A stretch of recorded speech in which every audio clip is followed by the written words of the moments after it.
Kalau mengenai golden visa saya nggak bisa menanggapi, itu kan memang bagian dari bukan tupoksi kami gitu. Sama juga saya tidak bisa menanggapi tulisan media yang ada di luar negeri seperti Gulf, Tuto, Euro Reporter dan lain-lain.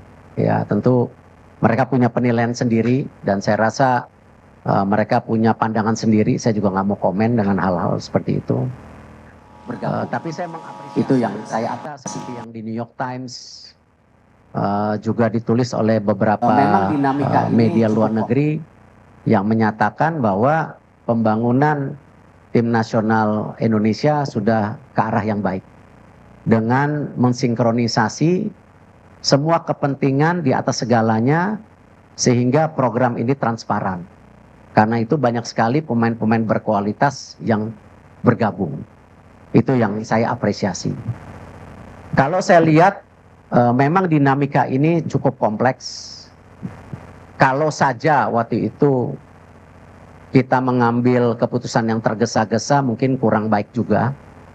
Tetapi kita sudah dirasakan sejak pertandingan, bahkan sebelum pertandingan Indonesia melawan China.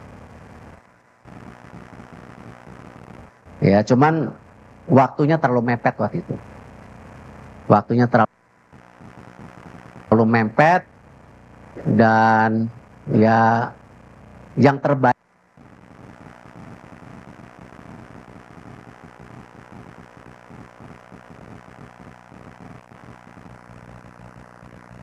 ya hari ini.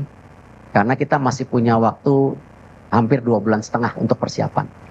Karena saya juga tidak mau ya mengambil sebuah keputusan yang membuat tentu keadaannya tidak baik. Nah, cuman dengan segala evaluasi perhitungan, waktu 2,5 bulan ini cukup. Ya, tidak tergesa-gesa hanya pada saat waktu dinamika yang terjadi Indonesia lawan China waktu itu.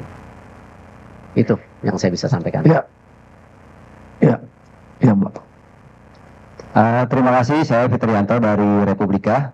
Pak Erik, apakah keputusan ini berkaitan dengan keselarasan dengan pemain-pemain naturalisasi yang mungkin kurang begitu baik dengan STY sehingga harus diganti di menjelang 2 bulan laga selanjutnya? Menurut saya sama saja.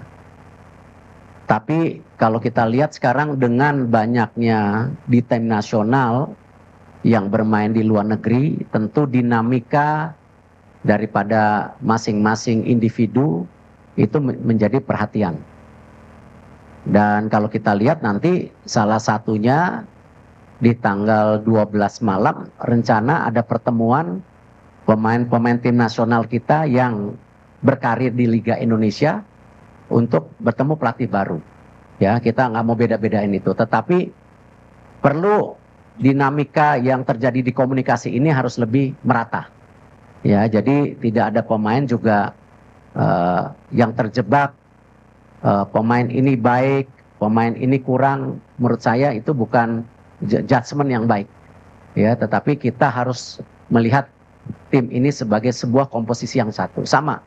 Di sepak bola itu yang paling berat ya memang intangible atau sesuatu yang tidak terukur. Salah satunya ya teamwork itu. Kekompakan antara pemain, pelatih, ya PSSI dengan tim, PSSI dengan pelatih itu paling dinamika yang tentu menjadi tolak ukur yang tidak mudah diprediksi. Tetapi yang tadi saya sampaikan, kalau kita coba sebaik-baiknya, paling tidak titik-titik ini kita bisa kurangi gitu. Ya salah satunya komunikasi yang saya sampaikan tadi, ataupun bagaimana tactical issue yang seperti ditulis oleh beberapa media Eropa, tetapi itu tidak menjadi judgement, ya, tetapi itu menjadi bagian evaluasi, gitu. Ya.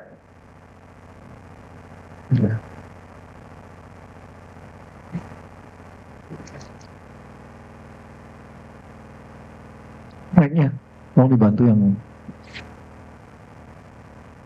Cek. Selamat siang Pak Erik, saya Sony dari Kumparan.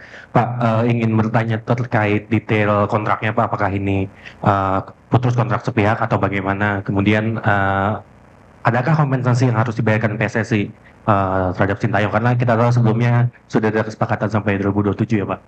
Terima kasih. Ya, semua kontrak kita harus hormati, karena kalau kita ingin menjadi federasi yang kredibel, ya kita harus menjaga kesepakatan yang sebelumnya. Sama ketika kita memperbaiki Liga Indonesia, ya salah satunya kita menekankan kepada klub-klub. Ya kita nggak mau lagi ada isu mengenai pemain yang tidak dibayar, pelatih yang tidak dibayar. Karena itu salah satu yang kita dorong klub,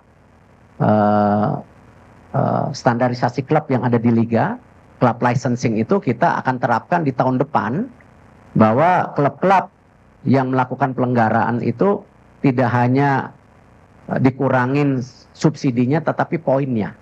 Nah kalau kita melakukan itu di Liga, tetapi PSSI sendiri tidak respect dengan apa yang dikomit, ya saya rasa bukan menjadi contoh yang baik. Kita harus menghormati segala perkataan dan kontrak-kontrak tersebut. Jadi kita tidak akan, dan Pak Marji, Coach Sintayong tanda tangan surat terimanya. Nah tentu nanti antara lawyer dan lawyer akan bicara untuk follow up kompensasi yang sesuai dengan nilai kontraknya gitu ya. Tapi poinnya kita harus respect dengan apa yang kita sepakatin. Ya, tidak boleh kita sebagai bangsa yang tidak menjaga kehormatan kita, apalagi federasi kita sedang dalam posisi tinggi-tingginya sekarang di mata internasional. Jadi kita harus jaga itu, ya.